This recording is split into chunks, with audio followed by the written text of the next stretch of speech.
Tim and Dan, what are you guys doing up here today? What's the maintenance activity you're doing?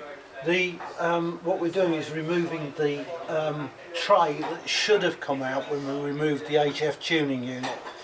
And at the time it was too awkward to get the tray out, so we bypassed that and undid the clips and took the tuning unit out.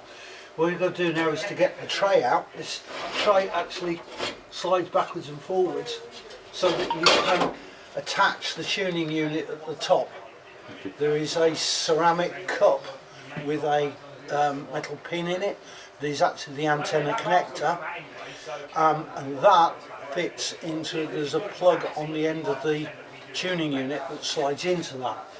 So you would install the tuning unit in here and then slide it up into the antenna connector, and then do all the rest of the ancillary cables up. Right, I understand there's an issue with some corrosion in one of the plates on top of the aircraft. Above here, there is a plate at the top of the spine, which comes down either side of the spine like that. What we've got is on the edges, each edge of that plate, we have got a series of rivets that have corroded. It's sort of about 9 in every 10 rivets have corroded out, and basically what you've got, instead of a rivet hole, we now have a rivet slot, which is not ideal because the plate, at the moment there is a temporary patch on there made up of speed tape and a lot of sticking to hold it in place. I understand it's a fairly big job to get access to it to then repair it. That is an absolutely and utterly a nightmare to get to. The other thing is we've got to take the ram panel off, which is the transparent. You might want to bring a shot for it. That bracket that we're looking at just now. This bracket here. Yeah, that holds the one that moves. The actual tuner unit is actually set in there. And this all has to come out. They'll all have to come out to be out of the way so that we can actually get in there to work on it. Oh, that's a nightmare. Goodness me. Good luck with that one, whoever's doing that one. And there's another panel here. Right, because we've got to come back to about here. Wow. Okay. So there's a chunk of work to do there. Good luck, gentlemen. So to get to work on that, we need to remove the ram panel, which covers the antenna cavity. That ram panel's got to be removed. You can see it's a transparent piece up there. We then have to remove all of the rivets down this side here, and further forward to remove this panel here. That whole panel will come off the top of the spine of the aircraft. If you take a shot of the outside of the aircraft, you'll see what a major job it is. There is like a transparent bit you can see on top of the spine. Yes, that is the transparent bit that you can see up there. You can see to the hole here. And in front of that whole panel, which comes to about here on the airframe, either edge of that is corroded. Now that's actually 3 parts. There's the top curve, which is a very complex curve, which we don't have any way of reproducing at the moment, but we will work on it, and 2 flat side panels. The intent is to remove the piece off the top, separate it at its rivet joints, which have corroded as well, cut that panel back partially, and then create 2 new side panels to join it, and then put that back on the airframe. Hopefully that will give us a solid top to the airframe. So it's a big job. It's a major job. Quite a complex job. It's an overwinter job. We don't want snow when we're doing it. Maybe you can just tell us a bit more about the panels you described earlier on, which were causing the problems with corrosion.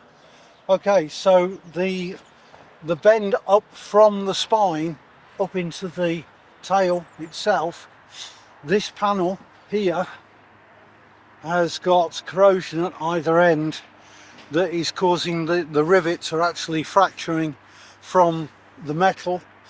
At the moment we've done temporary repairs with speed tape over the top to make it watertight.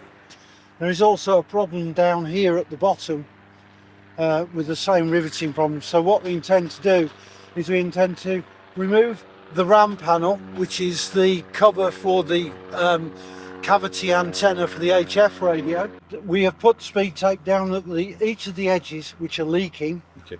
where the rivets are leaking, just as a temporary measure to make the aircraft watertight. There is also another problem with this gap down here, which has got speed tape on it as well to make it waterproof. So what's the solution? Do all these panels have to come off? This panel here itself has to come off, so does the ram panel here, because the ram panel is actually joined to that panel by screws, so we have to get all the screws out. The intent is, once we've got that panel off, we will separate it along this line here, which is another seam that's leaking. We will separate it, cut back about an inch into the panel, and then we will reform new skins below and join them together.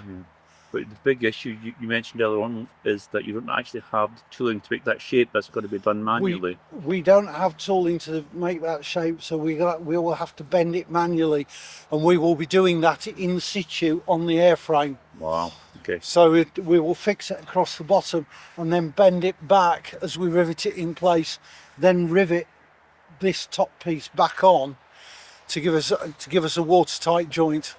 It is not a 5-minute job. You will see this part of the aircraft will be covered up with a tarpaulin for quite some while we're actually doing it. How we'll get the tarpaulin to stay on the aircraft is another thing. Glue. The panel just to the right of that, this different colour. This panel. Yeah. This panel. This is it is a radio transmissive material, because underneath there is the HF antenna and the tuner stroke transmitter.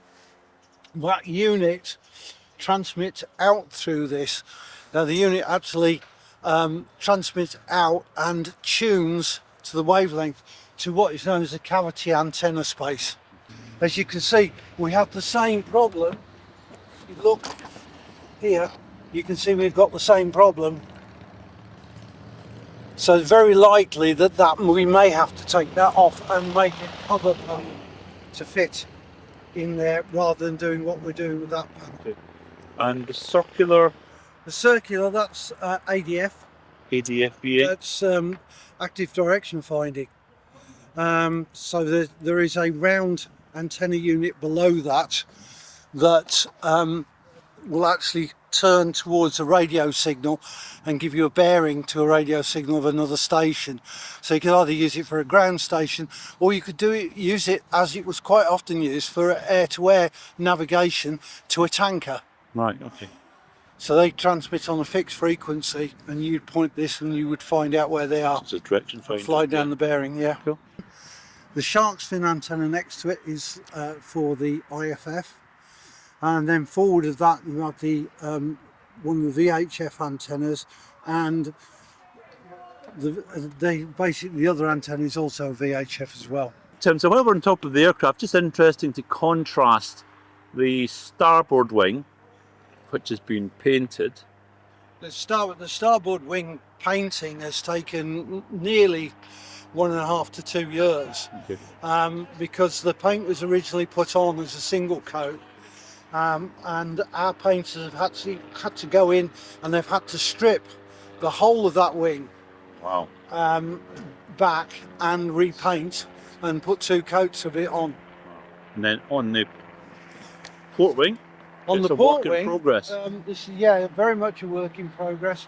At the moment, we have found that the seams between the planks, the actual skin planks, are full of corroded or breaking up filler. So what we've had to do is to pull out all of the filler out of the seams and That's a big job. refill them. Unfortunately, the primer that we were using, which was advertised as high build, turned out to be not high build. So we've now had to go on to this brown filler, which we're scraping into the joints to make sure the joints are well and truly filled. In one of the APs there is a fantastic recipe that is made up by Avro to make a filler paste for them. Most of the chemicals of which you wouldn't be able to get over the counter nowadays. APs are the... Air publications. Perfect, perfect. Lovely. Thanks, Tim. All right.